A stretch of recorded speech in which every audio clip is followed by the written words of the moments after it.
Hello everyone, Sanskrit class में आप सभी का अभिवादन है। आज के क्लास में हम क्लास 6 के रुचिरा भाग 1 के 11 चैप्टर पुष्पोत्सव का हिंदी में अनुवाद करेंगे और अभ्यास कार्य भी करेंगे। तो चलिए शुरू करते हैं आज का क्लास। चैप्टर का नाम है पुष्पोत्सव अर्थात फूलों का उत्सव। उत्सव प्रिय भारत देश, भारत देश उत्सव प्रिय है। अत्र कुत्रचित् शस्योत्सवः भवति, कुत्रचित् पशुत्सवः भवति, कुत्रचित् धार्मिकोत्सवः भवति, कुत्रचित् च यानोत्सवः। यहाँ कुत्रचित् का अर्थ है कहीं पर, शस्योत्सवः भवति फसलों का उत्सव होता है, फसलों का त्योहार होता है। कुत्रचित् कहीं पर पशुत्सवः, पशुओं का उत्सव होता है, पशुओं का मेला लगता है, पशुओं का मेला होता है। कुत्रचित् धार्मिक उत्सव भवति, कहीं पर धार्मिक त्योहार होते हैं, धार्मिक त्योहार मनाए जाते हैं। और कहीं पर यान उत्सव, गाड़ियों का उत्सव होता है, अर्थात गाड़ियों की रेस होती है या गाड़ियों का मेला लगता है। एतेषु एव अस्ति अन्यतमः पुष्पोत्सवः इति। एतेषु इन्हीं में से ही अस्ति है अन्यतमः दूसरे पुष्पोत्सव इति फूलों का उत्सव है। इन्हीं उत्सवों में से एक फूलों का उत्सव भी है। अयम फूल वालों की सैर इति नामना प्रसिद्ध अस्ति। अयम यह फूल वालों की सैर इस नाम से प्रसिद्ध है। देहल्याः मेहरौली क्षेत्रे अक्टोबर मासे अस्य आयोजनं भवति।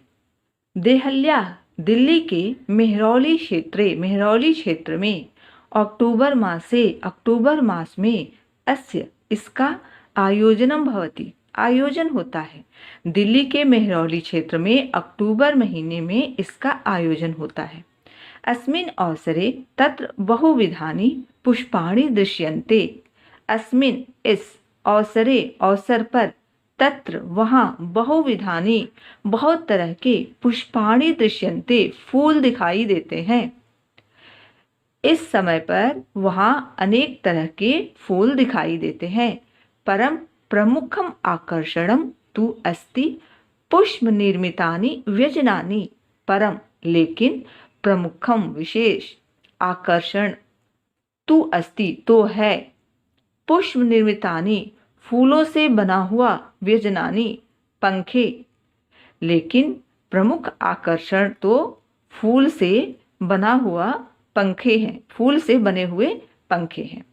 जनाः एतानि पुष्प व्यजनानि योग माया मंदिरे बख्तियार काकी इत्यस्य समाधि स्थले च अर्पयन्ति।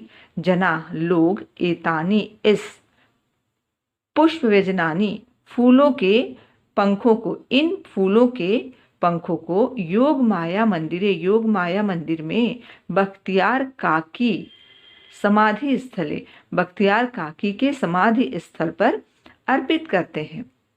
लेकिन प्रमुख आकर्षण तो फूलों से बने हुए पंखे हैं। इन पंखों को लोग योग माया मंदिर में बख्तियार काकी के समाधि स्थल पर अर्पित करते हैं। केचन पाटल पुष्पैः निर्मितानि, केचन कर्णिकार पुष्पैः, अन्ये जपाकुसुमः, अपरे मल्लिका पुष्पैः, इतरे च गेंदा पुष्पैः निर्मितानि व्यजनानि नयन्ति। केचन पाटल पुष्पैः, कुछ लोग गुलाब के फूलों के द्वारा निर्मितानि बने हुए, केचन कर्णिकार पुष्पैः, कुछ कनेर के फूल से बने हुए, अन्य जपाकुसुमैः और दूसरे गुड़हल के फूलों से बने हुए, अपरे मल्लिका पुष्पैः और दूसरे मल्लिका पुष्प से बने हुए, इतरे च गेंदा पुष्पैः और गेंदा के फूल से बने हुए, निर्मितानि व्यजनानि नयन्ति बने हुए पंखे लाते हैं। केचन पाटल पुष्पैः निर्मितानि, केचन कर्णिकार पुष्पैः, अन्ये जपाकुसुमैः, अपरे मल्लिका पुष्पैः, इतरे च गेंदा पुष्पैः निर्मितानि व्यजनानि नयन्ति। केचन कुछ लोग, पाटल पुष्पैः गुलाब के फूलों के द्वारा निर्मितानि बने हुए। केचन कर्णिकार पुष्पैः कुछ लोग कनेर के फूलों के द्वारा बने हुए। अन्ये जपा कुसुमैः कुछ लोग गुड़हल के फूलों के द्वारा बने हुए। अपरे मल्लिका पुष्पैः कुछ लोग चमेली के फूलों के द्वारा बने हुए। इतरे च गेंदा पुष्पैः और कुछ लोग गेंदा के फूलों के द्वारा निर्मित व्यजनानी नयंती पंखे लाते हैं, नयंती लाते हैं। अयम उत्सव दिवसत्रयम यावत् प्रचलति। यह उत्सव 3 दिनों तक चलता है। दिवसत्रयम 3 दिनों तक प्रचलति चलता है। एतेषु दिवसेषु इन दिनों में पतंगा नाम उड्डयनम विविधाः क्रीड़ा मल्लयुद्धम च अपि प्रचलति।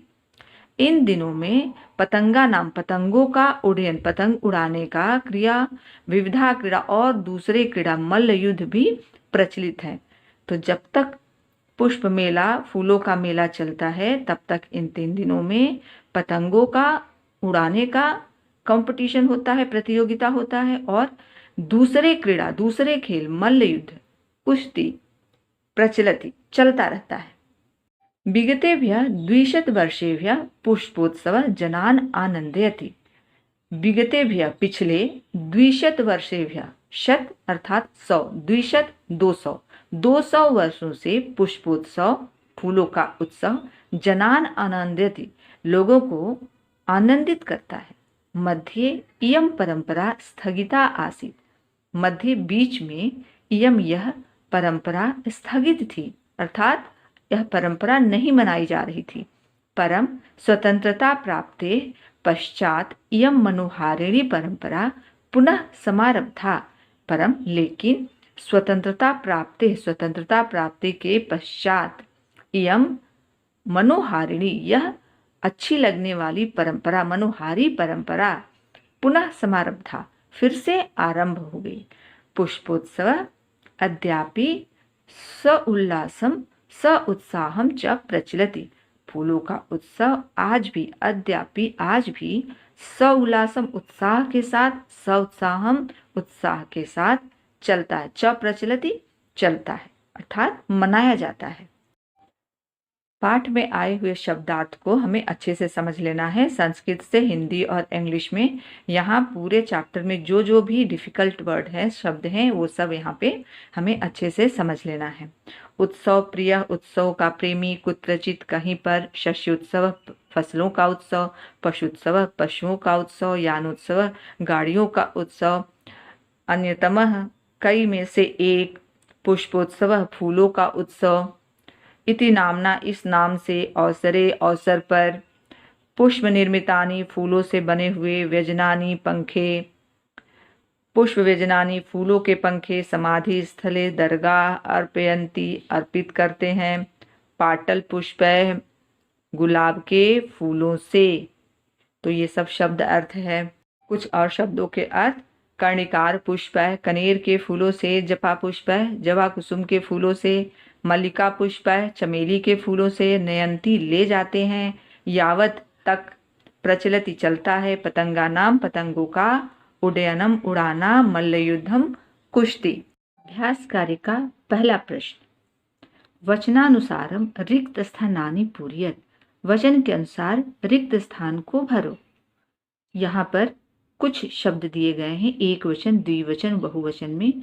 तो पहला हमें उदाहरण के लिए करके दिया गया है, उसी के अनुसार हमें बाकी शब्दों को भरना है। पहला शब्द है मंदिरे, मंदिरयोः, मंदिरेषु। तो मंदिर का ये सप्तमी विभक्ति है। सप्तमी विभक्ति एक वचन में मंदिरे, मंदिर में, द्विवचन में मंदिरयोः, 2 मंदिरों में, मंदिरेषु बहुत सारे मंदिरों में। तो हमें उसी के अनुसार दूसरे शब्दों को भरना है। यहाँ पर असवरे लिखा है जो मिसप्रिंट है। सही शब्द है अवसरे, अवसरे, अवसरयोः, अवसरेषु। अवसर का मतलब मौका। दूसरा शब्द में द्विवचन दिया है स्थलयोः। स्थलयोः का हमें एक वचन स्थले और बहुवचन में स्थलेषु भरना है। स्थल का अर्थ है स्थान, एक स्थान पे, दो स्थानों पे और बहुत सारे स्थानों पे। अगला शब्द में हमें बहुवचन दिया है, दिवसेषु। हमें इसका एक वचन भरना है, दिवसे, दिवसयु, दिनों में, और एक दिन में, दो दिनों में। दिवसेषु दिया है बहुत सारे दिनों में, बहुत दिनों में। अगला शब्द क्षेत्रे, हमें इसका द्विवचन और बहुवचन भरना है, क्षेत्रयोः, क्षेत्रेषु, खेत में, दो खेत में और बहुत सारे खेतों में। क्षेत्र किसी भी ओपन स्पेस को भी, खुली जगह को भी बोलते हैं, खेत को भी कहते हैं। व्यजनयोः, व्यजनयोः ये द्विवचन है, एक वचन में व्यजने और बहुवचन में व्यजनेषु। व्यजने अर्थात व्यजन का अर्थ है पंखा, तो पंखे पर, दो पंखों पर और बहुत सारे पंखों पर। अगला शब्द है पुष्पेषु, फूलों पर, एक वचन में पुष्पे और द्विवचन में पुष्पयोः, फूल पर, दो फूल पर और बहुत सारे फूलों पर। अभ्यास कार्य का दूसरा प्रश्न करते हैं। कोष्ठकेषु प्रदत्त शब्देषु समुचित पदम चित्वा रिक्त स्थानानि पूरयेत्। कोष्ठक में जो शब्द दिए हैं उसका उचित पद जो इस फिल इन द ब्लैंक्स में चाहिए वो हमें भरना है। बहवः उत्सवाः भवन्ति, बहुत सारे उत्सव होते हैं। कहाँ पर? भारत देश में। तो भारतम और भारते दो शब्द दिया है, तो भारते इसका अर्थ है भारत में, तो हमें यहाँ लिखना है भारते, भारत में बहुत से उत्सव होते हैं। दूसरा वाक्य, मीनाः वसन्ति, मीनाः मछलियाँ रहती हैं। कहाँ पर? सरोवरे और सरोवरात दो शब्द दिया है, हमें भरना है सरोवरे। सप्तमी विभक्ति का प्रयोग करेंगे क्योंकि सप्तमी का चिन्ह है में और पर, तो सरोवर में, सरोवरे। तीसरा, जनाः पुष्पाणि अर्पयन्ति, लोग फूल अर्पित करते हैं। कहाँ पर? मंदिर में, तो मंदिरेण और मंदिरे, इसमें मंदिरे का प्रयोग करेंगे, मंदिरे सप्तमी विभक्ति है। खगाः निवसन्ति, रहते हैं, चिड़िया रहते हैं। कहाँ पर? निडानि और निडेषु दो शब्द है, उसमें हमें लिखना है निडेषु क्योंकि ये सप्तमी विभक्ति है, सप्तमी का बहुवचन है। तो बहुत सारी पक्षियाँ खगाह के लिए, तो उसके लिए हमें निडेषु इसका सप्तमी का बहुवचन का प्रयोग करना है। बहुत सारे पक्षी घोंसलों में रहते हैं। छात्राः प्रयोगम कुर्वन्ति, छात्रा विद्यार्थी प्रयोग करते हैं। कहाँ पर प्रयोग करते हैं? प्रयोगशाला में, तो प्रयोगशालायाम और प्रयोगशालायाः, इसमें प्रयोगशालायाम का प्रयोग करेंगे क्योंकि ये सप्तमी विभक्ति है। तो विद्यार्थी प्रयोगशाला में प्रयोग करते हैं, प्रयोगशालायाम यहाँ पे हमें लिखना है। पुष्पाणि विकसन्ति, फिल इन द ब्लैंक्स पहले ही है, फूल खिलते हैं। तो कहाँ खिलते हैं? उद्यान में, बगीचे में, तो उद्याने, यहाँ पर सप्तमी है तो यहाँ हम लिखेंगे उद्याने। अगला प्रश्न, अधोलिखितानि पदानि आधृत्य सार्थकानि वाक्यानि रचयेत्। नीचे लिखे हुए पदों को मिलाकर सार्थक वाक्य बनाओ। पद क्या है? वानरा, सिंहा, मयूरा, मत्स्या, खगा। यहाँ इतने शब्द हैं। यहाँ पर है वनेषु, वृक्षेषु, जले, आकाशे, उद्याने, तरंती, नृत्यंती, उत्पतंती, गर्जंती, कुर्दंती। इनमें से किसके साथ किसकी मैचिंग करेंगे? तो वानरा वृक्षेषु कुर्दंती, बंदर वृक्ष पर कूद रहे हैं। सिंहा वनेषु गर्जंती, सिंह शेर वन में गरज रहे हैं। मयूरा उद्याने नृत्यंती, मोर उद्यान में बगीचे में नाच रहे हैं। मत्स्या मछलियाँ जले तरंती, पानी में तैर रही हैं। खगा पक्षियाँ आकाशे उत्पतंती, पक्षियाँ आकाश में उड़ रहे हैं। अगला प्रश्न है, प्रश्नानाम उत्तराणि लिखत। प्रश्नों का उत्तर लिखना है फुल सेंटेंस में, पूर्ण वाक्य में। पहला प्रश्न, जनाः पुष्प व्यजनानि कुत्र अर्पयन्ति। लोग फूलों के पंखों को कहाँ अर्पित करते हैं? तो हमें कुत्र के स्थान पे लिखना है बख्तियार काकी इत्यस्य समाधि स्थले। तो पूरा वाक्य कैसे बनेगा? उत्तर देंगे कैसे? जनाः पुष्प व्यजनानि बख्तियार काकी इत्यस्य समाधि स्थले अर्पयन्ति। दूसरा प्रश्न, पुष्पोत्सवस्य आयोजनं कदा भवति? पुष्पोत्सव का आयोजन कब होता है? अक्टूबर मासे। तो हमें कदा के स्थान पे अक्टूबर मासे लिखना है, बाकी पूरा वाक्य ऐसे ही, पुष्पोत्सव आयोजनम अक्टूबर मासे भवति। अगला प्रश्न, अस्माकं भारत देशः कीदृशः अस्ति? हमारा भारत देश कैसा है? तो उत्सव प्रिय है, तो लिखना है अस्माकं भारत देशः उत्सव प्रियः अस्ति। अगला प्रश्न, पुष्पोत्सवः केन नाम्ना प्रसिद्धः अस्ति? पुष्पोत्सव किस नाम से प्रसिद्ध है? तो उत्तर है पुष्पोत्सवः फूल वालों की सैर इति नाम्ना प्रसिद्धः अस्ति। अगला प्रश्न, मेहरौली क्षेत्रे कस्याः मंदिरं कस्य समाधि स्थलं च अस्ति? मेहरौली क्षेत्र में किसका मंदिर है और किसका समाधि स्थल है? मेहरौली क्षेत्रे योगमायायाः मंदिरं बख्तियार काकी इत्यस्य समाधि स्थलं च अस्ति। मेहरौली क्षेत्र में योग माया का मंदिर है और बख्तियार काकी का समाधि स्थल है। अगला प्रश्न है, कोष्ठकेषु दत्तेषु शब्देषु उचितां विभक्तिं प्रयुज्य वाक्यानि पूरयेत्। नीचे दिए हुए फिल इन द ब्लैंक्स में कोष्ठक के शब्द का उचित विभक्ति का प्रयोग करके वाक्यों में भरिए। पहला एक उदाहरण दिया है, सरोवरे मीनाः सन्ति। सरोवरे हमें कैसे भरा हमने? सरोवर दिया है ब्रैकेट में, सरोवर अर्थात नदी, तो नदी में मछलियां हैं, तो सरोवर में के लिए हमें सरोवर का सप्तमी विभक्ति का प्रयोग करना है, सरोवरे, तो तालाब में मछलियां हैं। अगला प्रश्न कैसे करेंगे? कच्छपाः भ्रमन्ति, कछुए घूम रहे हैं, ब्रैकेट में दिया है तडाग, तडाग का अर्थ है तालाब, तो तालाब में अर्थात हमें तडाग का सप्तमी विभक्ति का प्रयोग करना है, तडागे, तो तडागे कच्छपाः भ्रमन्ति, हमें भरना है तडागे। अगला प्रश्न, सैनिकाः सन्ति। सैनिक हैं, बहुत सारे सैनिक, सिपाही, तो कहाँ पर हैं? शिविर दिया है ब्रैकेट में, शिविर में, तो शिविर का सप्तमी शिविरे, शिविर में सैनिक हैं। अगला प्रश्न, यानानि चलंती। कहाँ पर? यानानि अर्थात गाड़ियां, चलंती चल रही हैं, ब्रैकेट में दिया है राजमार्ग, तो राजमार्ग पर, तो राजमार्ग पर अगर है तो हमें राजमार्ग का सप्तमी का ही प्रयोग करना है, सप्तमी का चिन्ह होता है में और पर, तो राजमार्गे, यानानि राजमार्गे चलंती, गाड़ियां राजमार्ग पर चल रही हैं। अगला प्रश्न, रत्नानि सन्ति। रत्न हैं, बहुत सारे रत्न हैं, कहाँ पर? ब्रैकेट में दिया है धरा, पृथ्वी, तो पृथ्वी पर, तो पर के लिए धरा का सप्तमी का प्रयोग करेंगे। धरायाम, जैसे बालिका का बालिकायाम आकारांत है, वैसे ही धरा का धरायाम, धरायाम रत्नानि सन्ति। अगला प्रश्न, बालाः क्रीडन्ति। बच्चे खेल रहे हैं, कहाँ पर खेल रहे हैं? क्रीड़ा क्षेत्र, तो क्रीड़ा क्षेत्र खेल का मैदान, खेल के मैदान में, तो क्रीड़ा क्षेत्रे, यहाँ भी सप्तमी विभक्ति का प्रयोग करेंगे। बच्चे खेल के मैदान में खेल रहे हैं, बालाः क्रीड़ा क्षेत्रे क्रीडन्ति। इस चैप्टर का अंतिम प्रश्न है, मंजुषातः पदानि चित्वा रिक्त स्थानानि पूरयेत्। मंजुषातः, इस बॉक्स से पदों को चुनकर रिक्त स्थान को भरें।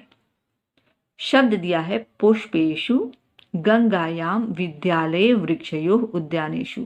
पुष्पेषु अर्थात फूलों पर, गंगायाम गंगा नदी में, विद्यालय विद्यालय में, वृक्षयोः वृक्ष पर, उद्यानेषु बगीचे में, यहाँ पर सभी शब्दों का सप्तमी विभक्ति का प्रयोग किया गया है। अभी कैसे हम फिल इन द ब्लैंक्स करेंगे? पहला प्रश्न, वयम पठामः, हम लोग पढ़ते हैं, कहाँ पर पढ़ते हैं? विद्यालय में, तो हम लिखेंगे विद्यालय, ब्रैकेट से विद्यालय यहाँ पर भरेंगे।